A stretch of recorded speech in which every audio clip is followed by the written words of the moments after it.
اعوذ باللہ من الشیطان الرجیم بسم اللہ الرحمن الرحیم اللہم صلی علی محمد و علی محمد۔ معزز ناظرین السلام علیکم ورحمۃ اللہ وبرکاتہ۔ پروگرام سخن میں ایک بار پھر خیر مقدم ہے۔ آج شب ضربت حضرت امیر المومنین علیہ الصلوۃ والسلام اپنے وقت کے امام کے حضور تعزیت اور تسلیت پیش کرتا ہوں۔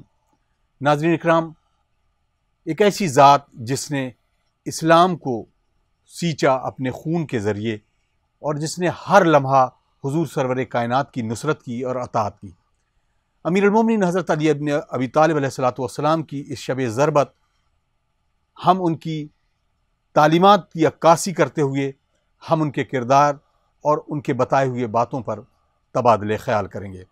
ہمارے ساتھ اس وقت اسٹوڈیو میں موجود ہیں علی جناب مولانا مرزا اعجاز اطہر صاحب قبلہ۔ آئیے استقبال کرتے ہیں اور اس پروگرام کا آغاز کرتے ہیں۔ السلام علیکم۔ وعلیکم السلام۔ آغا، آج کی اس غمناک گھڑی میں جس طریقے سے آج شب ضربت ہے، امیر المومنین علیہ الصلوۃ والسلام کے اوپر حملہ ہوتا ہے اور ان کو ضربت لگائی جاتی ہے۔ جہاں تک اسلام کا تعلق ہے، اسلام پر سب سے زیادہ جو بات جو کہی جاتی ہے اسلام کے خلاف، وہ یہ کہا جاتا ہے کہ اسلام میں بعد رسول جو تشدد کو بڑھاوا ملا، کیا امیر المومنین پر حملہ اس تشدد کی علامت کو دکھاتا ہے؟ بہت اچھا سوال ہے اطہر بھائی۔ دیکھیے، ایسا ہے کہ پہلی بات تو یہ ہے، میں آپ کے چینل کے حوالے سے اپنے تمام سننے والوں کی خدمت میں یہ عرض کروں کہ اسلام ایک امن کا مذہب ہے، ایک بھائی چارے کا مذہب ہے، ایک سلامتی کا مذہب ہے۔ امیر المومنین حضرت علی بن ابی طالب علیہ السلام، جن کی ضربت کی رات ہے، آج ہی کی صبح کو ان کے سر پر مسجد کوفہ میں ابن ملجم مرادی ملعون نے وار کیا اور نماز کے عالم میں ان کے سر پر وار ہوا۔ اسلام جو امن اور سلامتی کا مذہب ہے، بے شک کچھ اسلام میں ایسے عناصر داخل ہو گئے، اسلام میں کچھ لوگ ایسے دبے پاؤں آ گئے کہ جن کو مفادات تھے، جن کو اسلام کے نام پر حکومت چاہیے تھی، جن کو اسلام کے نام پر دولت چاہیے تھی، جن کو اسلام کے نام پر اقتدار چاہیے تھا۔ جی دیکھیے، دو چیزیں ہیں، ایک مذہب ہے، ایک حکومت ہے۔ حضور سرور کائنات نے جب مکہ فتح کیا، فتح مکہ کی رات کو ایک دو نظریے سامنے آئے تھے۔ ایک طرف وہ ابو سفیان تھا جو بہت بڑا لشکر لے کر کے رسول اللہ کے مقابلے پر آ چکا تھا۔ جی، بدر میں بھی رسول کے مقابلے پر آیا، احد میں بھی رسول کے مقابلے پر آیا۔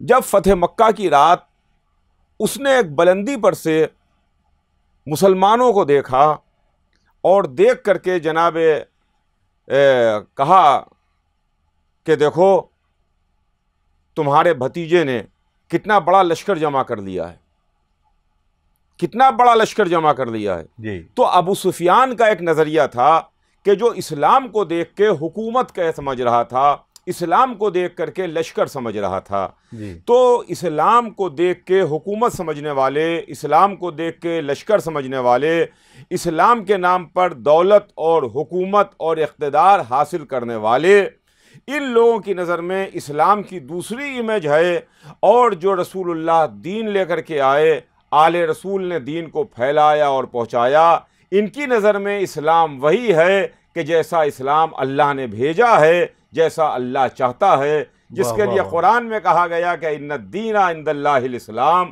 یقیناً دین اللہ کے نزدیک اسلام ہے۔ سبحان اللہ۔ اب آغا، بات وہی چیز آتی ہے کہ جب ہم ایک ایسے رہبر کو، ایک ایسے اپنے امام کو دیکھتے ہیں کہ جن کی حکومت کو اگر ہم دیکھیں کہ جس نے یو این کے اپنے چارٹر میں لکھا گیا ہے کہ پوری کائنات میں ابھی تک علی ابن ابی طالب علیہ الصلوۃ والسلام کی جو حکومت تھی، وہ پوری دنیا کے کوئی بھی بادشاہ، کوئی بھی کانکرر، کوئی بھی شہنشاہ نے اب تک کی اس طرح کی حکومت نہیں دی۔ تو اب ہم کیا سمجھیں، کیا اس طرح کی حکومت کے باوجود مولا علی کا قتل ہو جانا وہ کس نظریے سے دیکھا جائے گا؟ دیکھیے، جو مولا علی کی شہادت ہے، مولا علی کو قتل کیا جانا ہے، یہ صرف حضرت علی ہی کی شہادت و قتل نہیں ہے. جی حضرت علی کون ہیں؟ حضرت علی امام ہیں.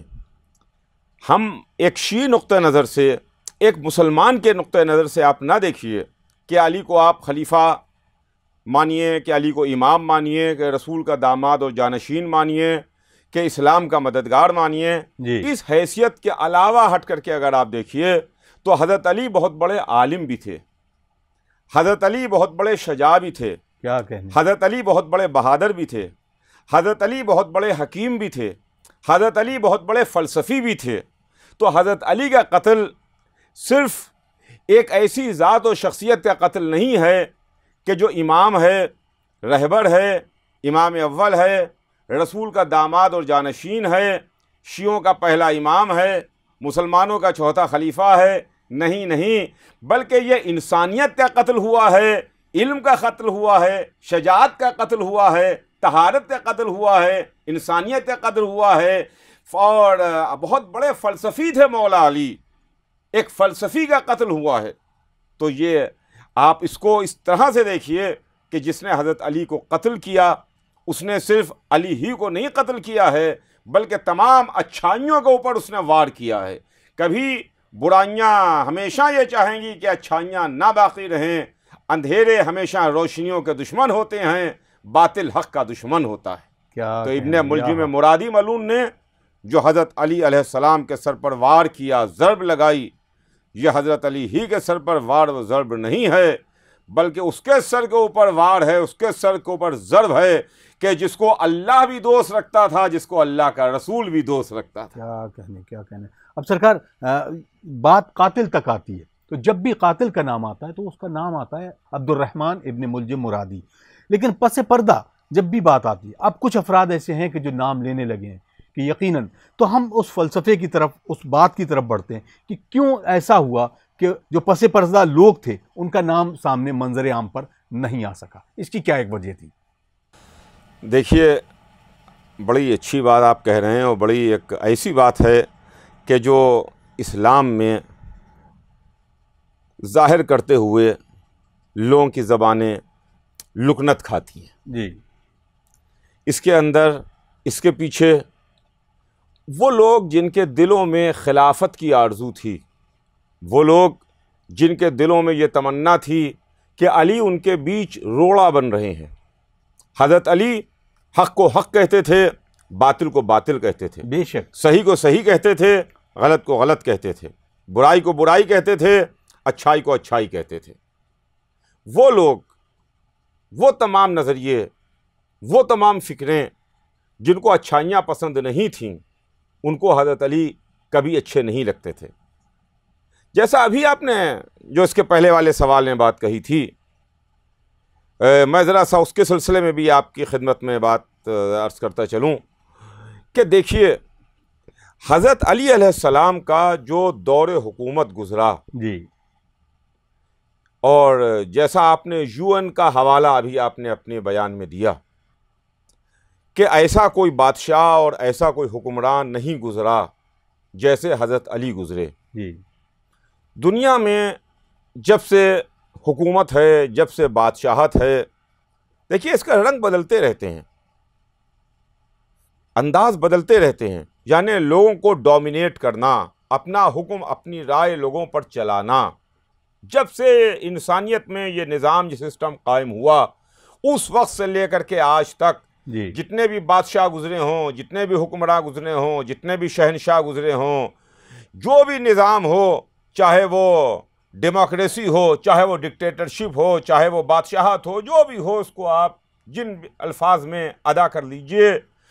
کہنے کا میرا مطلب یہ ہے، کوئی بادشاہ ایسا نہیں گزرا جس نے یہ چیلنج نہ کیا ہو کہ میری حکومت میں ایک آدمی بھی تم ایسا لے کر کے آ جاؤ کہ میرے دور حکومت میں اس کے پیٹ میں روٹی نہ رہی ہو، اس کے تن پر کپڑا نہ رہا ہو، یا اس کے سر کے اوپر چھت نہ رہی ہو.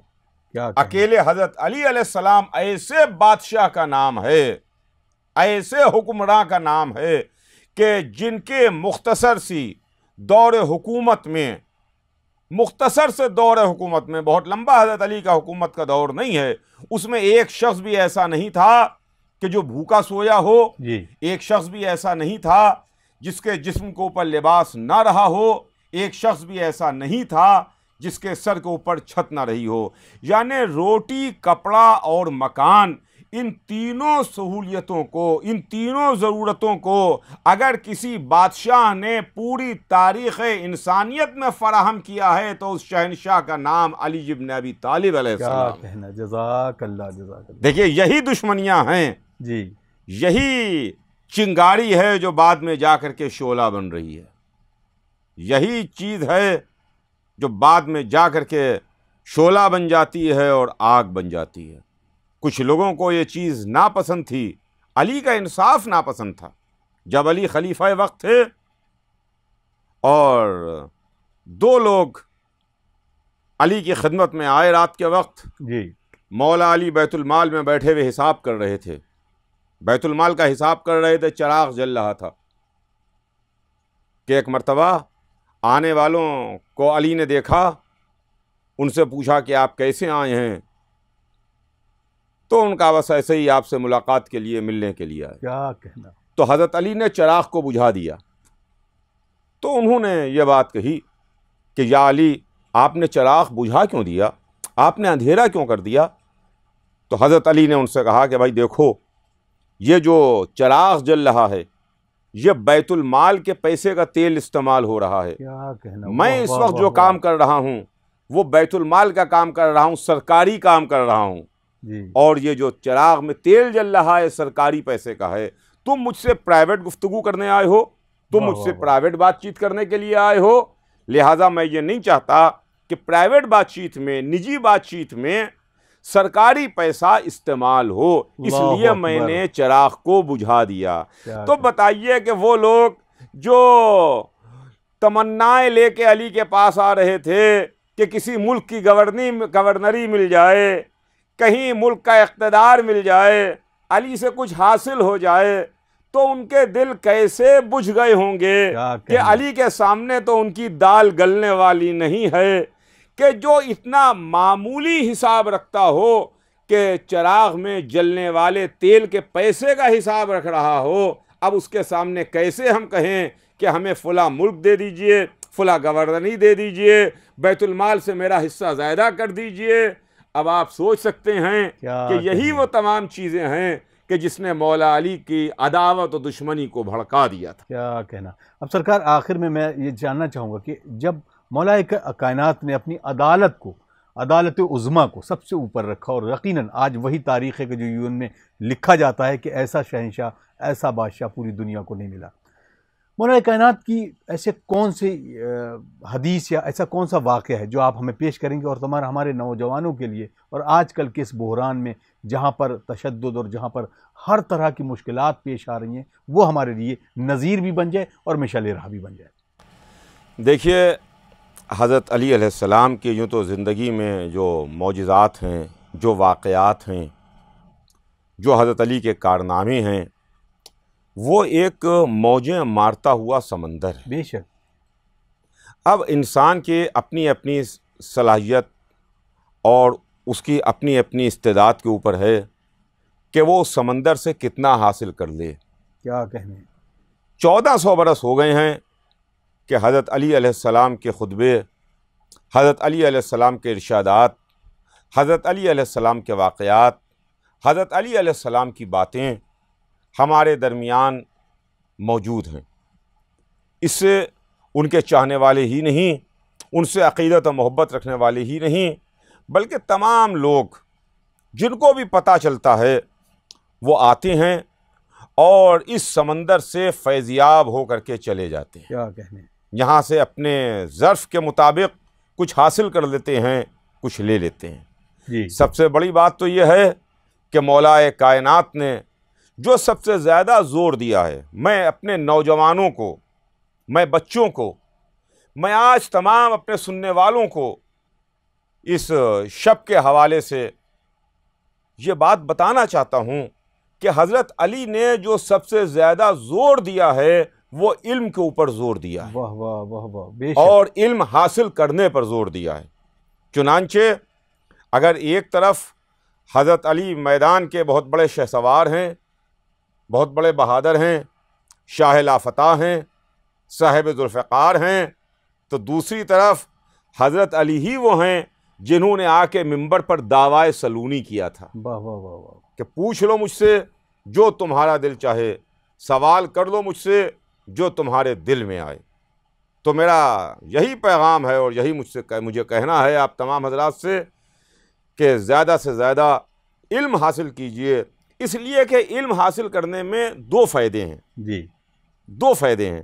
ایک تو علم سے ذہن روشن ہوتا ہے، ذہن منور ہوتا ہے۔ علم حاصل کرنے کے بعد تعصب کی ساری دیواریں گر جاتی ہیں، اور علم حاصل کر کے اگر آپ کسی کمال پر پہنچ گئے ہیں، کسی منزل پر پہنچ گئے ہیں، تو دنیا میں لاکھ کوئی آپ سے تعصب کرے، جی آپ کی ذات سے تعصب رکھے، آپ کی زبان سے تعصب رکھے، آپ کے مذہب سے تعصب رکھے، مگر کسی منزل پر اگر آپ پہنچ گئے اور کوئی مقام آپ نے حاصل کر لیا ہے تو آدمی مجبور ہو جاتا ہے، ساری تعصب کی دیواریں گر جاتی ہیں۔ کیا کہنا، اگر کیا کہنا۔ ایک ڈاکٹر ہے، کوئی بہت بڑا ڈاکٹر ہے، اپنے شعبے کا ایکسپرٹ ہے، اپنی فیلڈ کا ایکسپرٹ ہے، تو اس کے پاس مریض دکھانے کے لیے آتا ہے تو یہ نہیں پوچھتا ڈاکٹر صاحب آپ کا مذہب کیا ہے، ڈاکٹر صاحب آپ کی قومیت کیا ہے، ڈاکٹر صاحب کی زبان کیا ہے۔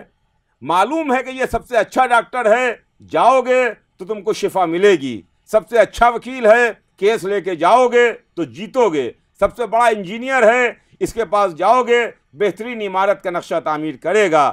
ویسے ہی اگر آپ اپنے علم کے میدان میں ایک اس منزل پہ پہنچ جائیے تو ساری تعصب کی دیواریں گر جاتی ہیں اور دنیا آپ کے سامنے ہاتھ جوڑے کھڑی ہوتی ہے۔ واہ واہ واہ واہ، سبحان اللہ۔ اعجاز صاحب، میں اب آخری میں چاہوں گا کہ ایک کوئی ایسا واقعہ جو یقیناً آپ نے علم کے حوالے سے بات کی، اور علم ہی وہ چیز ہے کہ جو انسان کو انسان پر برتری حاصل کراتا ہے، کوئی واقعہ مولا کائنات کا کہ جو ہم جیسے لوگوں کو، ناتواں لوگوں کے، دکھی دلوں کے سہارے کے سبب بنے، اور لوگوں تک ہماری جو استطاعت ہے اس کی روشنی بھی پہنچ جائے، اور مولا علی کے اقوال زرین کے ساتھ۔ دیکھیے یہی بات جو علم کی میں نے آپ کی خدمت میں عرض کی، تو میں اسی سے مربوط کرتے ہوئے آپ کو ایک واقعہ سنا دوں کہ کچھ لوگ خارجی تھے، وہ مولا علی کی خدمت میں آئے اور انہوں نے کہا کہ یا علی، ہم آپ سے کچھ سوال کرنا چاہتے ہیں۔ جی ہمارا سوال تو ایک ہوگا مگر ہمیں جوابات الگ الگ چاہیے۔ پہلی بات، آج علم کا میدان میں انسان اتنی ترقی کر چکا ہے کہ فضا میں جا رہا ہے، خلاؤں میں جا رہا ہے، چاند پر پہنچ چکا، سمندر کی تہ کی مٹی لا چکا، بڑے بڑے دنیا میں یونیورسٹیاں ہیں، بڑے بڑے پروفیسرس ہیں۔ کسی بھی پروفیسر کے پاس، کسی بھی عالم کے پاس آپ جائیے اور اس سے کہیے کہ میں سوال ایک آپ کی خدمت میں پیش کروں گا، ہمیں اس کے 10 الگ الگ طرح کے جوابات چاہیے ہیں، تو وہ آپ کو بھگا دے گا، کہے گا دماغ خراب ہے، ایک سوال کا ایک جواب ہوتا ہے، ایک مسئلے کا ایک حل ہوتا ہے۔ جی مگر جب خارجی مولا علی کی خدمت میں آئے، انہوں نے کہا کہ میرا سوال ایک ہے مگر ہمیں آپ سے جوابات الگ الگ چاہیے۔ جی علی نے فرمایا کہ ہاں مجھے منظور ہے۔ چنانچہ ایک شخص آگے بڑھا، اس نے کہا یا علی، آپ مجھے یہ بتائیں کہ علم افضل ہے کہ مال افضل ہے؟ تو حضرت علی نے جواب دیا کہ علم افضل ہے۔ چاہیے تو یہ تھا کہ وہ شخص ہاتھ جوڑ کے چلا جاتا کہ جب علی نے کہہ دیا کہ علم افضل ہے، اس کے بعد کیا کیوں کیسے کے سارے دروازے بند ہو جاتے، جی مگر اس نے کہا یا علی، آپ نے کیسے کہا کہ علم افضل ہے؟ تو علی نے جواب دیا کہ سنو، علم میراث انبیاء ہے، مال میراث دشمنان خدا ہے۔ کیا کہنے، واہ واہ واہ واہ واہ۔ دوسرا شخص آتا ہے، اس نے بھی یہی سوال کیا کہ علم افضل ہے کہ مال افضل ہے؟ مولا علی نے جواب دیا کہ علم افضل ہے، اس لیے کہ علم زمانہ گزرنے سے پرانا نہیں ہوتا، مال زمانہ گزرنے سے پرانا ہو جاتا۔ سبحان اللہ، سبحان اللہ۔ تیسرے شخص نے آ کے یہی سوال کیا، یا علی، علم افضل ہے کہ مال افضل ہے؟ مولا علی نے جواب دیا کہ علم افضل ہے۔ اس نے وجہ پوچھی، یا علی مجھے وجہ بتائیے کہ علم کیوں افضل ہے؟ فرمایا کہ سنو، علم کو چوری کا خطرہ نہیں ہے، مال کو چوری کا خطرہ ہے۔ کیا کہنا، سبحان اللہ۔ اگلا شخص آگے بڑھا، اس نے پھر آگے بڑھ کے یہی سوال کیا کہ یا علی علم افضل ہے کہ مال افضل ہے؟ مولا علی نے جواب دیا علم افضل ہے، اس لیے علم افضل ہے، اس لیے علم افضل ہے کہ علم تیری حفاظت کرتا ہے، مال کی تجھ کو حفاظت کرنا پڑتی ہے۔ کیا کہنا۔ اسی طریقے سے لوگ آتے رہے، مولا علی علم کی نئی نئی فضیلتیں بیان کرتے رہے، آخر میں لوگوں کے آنے کا سلسلہ رکا ہے، علی کے جواب دینے کا سلسلہ نہیں رکا۔ سبحان اللہ، سبحان اللہ، لوگ رک گئے۔ واہ واہ واہ۔ جب آخری آدمی بھی پوچھ کے چلا گیا تو مولا علی نے اپنے زانو پر ہاتھ رکھا اور کہا اگر یہ لوگ مجھ سے ایسے ہی پوچھتے رہتے تو میں صبح قیامت تک علم کی نئی نئی فضیلتیں بیان کرتا رہتا۔ جزاک اللہ، جزاک تو عزیزان گرامی، آپ غور کیجئے کہ آج اتنے بڑے عالم کے سر پر ضربت لگنے کی رات ہے، اللہ۔ حضرت علی کی شہادت، حضرت علی کا قتل، حضرت علی کو مسجد میں سجدے کے عالم میں شہید کیا جانا کتنی بڑی انسانیت کے اوپر دھبا ہے، انسانیت کے اوپر کلنک ہے، جس کو انسانیت دھو نہیں سکتی ہے، بے شک، اس دھبے کو مٹا نہیں سکتی ہے جو داغ انسانیت کے یقین۔ دامن کے اوپر لگا ہوا ہے۔ حضرت علی کی شہادت کا دھبا ہو یا امام حسین علیہ السلام کی شہادت ہو یا اور ہمارے ائمہ کی شہادت ہے۔ بے شک، بے شک۔ بہت بہت شکریہ مولانا اعجاز اطہر صاحب قبلہ جی، آپ نے وقت دیا اور بہترین نورانی گفتگو، اور تمام ناظرین مستفیض بھی انشاءاللہ ضرور ہوں گے۔ ناظرین، آپ دیکھ رہے ہیں پروگرام سخن، اور ہم گفتگو کر رہے تھے آج شب ضربت مولا کائنات علی ابن ابی طالب علیہ الصلوۃ والسلام کی۔ قال رسول اللہ صلی اللہ علیہ وآلہ وسلم انا مدینۃ العلم والی بابھا۔ یقیناً ناظرین، اگر اس قول رسول کو ہم ملبوز خاطر رکھتے ہوئے نہ صرف اپنے لیے بلکہ اپنے بچوں تک کے لیے یہ بات عیاں کر دیں کہ ہمیں علم حاصل کرنا ہے، چاہے کتنی بھی مشقتیں کرنا ہوں، اور ہمیں اپنی پوری زندگی کو اس طریقے سے بنانا ہے کہ جس طریقے سے مولا کائنات چاہتے ہیں، جس طریقے سے رسول اللہ چاہتے ہیں، اور جس طریقے سے خدا چاہتا ہے۔ ناظرین اکرام، ہمیں اجازت دیجیے، اگلے پروگرام میں پھر ہم آپ سے ملاقات کریں گے۔ تب تک کے لیے والسلام علیکم ورحمۃ اللہ وبرکاتہ۔